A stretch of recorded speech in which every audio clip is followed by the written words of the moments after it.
Hello friends, আসসালামু আলাইকুম। আমি নুসরাত জানাচ্ছি। আজকে আমি তোমাদের সাথে শেয়ার করবো how to 3os add a new slide in Microsoft power point presentation in Bangla.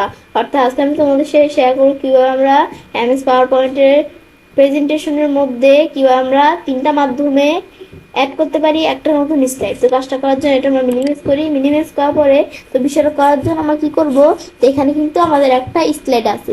এখন আমরা নতুন একটা স্লাইড নেওয়ার জন্য কিন্তু আমরা বিভিন্নভাবে নিতে পারি। কিভাবে?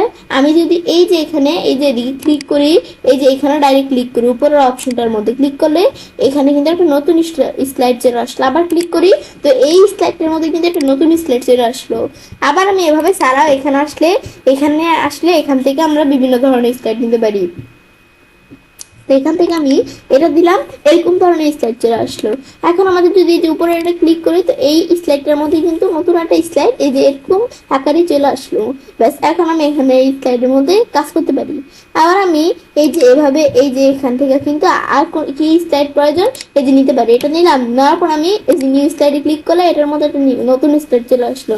আবার এভাবে ছাড়াও আমি যদি যেই স্লাইডটা আছে এই স্লাইডের উপর মাউসের ডান বাটনে ক্লিক করে এই যে দেওয়া আছে নিউ স্লাইড, আমি যদি এখানে ক্লিক করি বাস ক্লিক করলে কিন্তু এটার মধ্যে কিন্তু একটা নতুন স্লাইড চলে আসলো। আবার মাউসের ডান বাটনে ক্লিক করে আমরা নিউ স্লাইডে ক্লিক করি, এটার মধ্যে নতুন একটা স্লাইড চলে আসলো।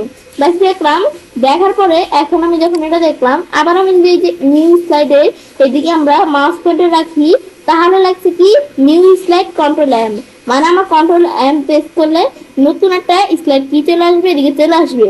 আমি যদি কন্ট্রোল এম প্রেস করলে কিন্তু নতুন একটা স্লাইড এদিকে চলে আসলো। তো এটা আমরা করতে পারি। ব্যাস, করার পরে এভাবে আমি চাইলে 3 ভাবে স্লাইড অ্যাড করতে পারি। তো আমি চাইলে কাজটা করতে পারি। এবার আমরা খুব সহজেই আমাদের মাইক্রোসফট পাওয়ার পয়েন্টের প্রেজেন্টেশনের মধ্যে 3টা মাধ্যমে একটা নতুন স্লাইড তৈরি করতে পারি। ফ্রেন্ডস, আমার আজকের এই ভিডিও তোমাদের ভালো লেগে থাকে তোমার চ্যানেলটি সাবস্ক্রাইব, লাইক এবং সবার সাথে শেয়ার করবে।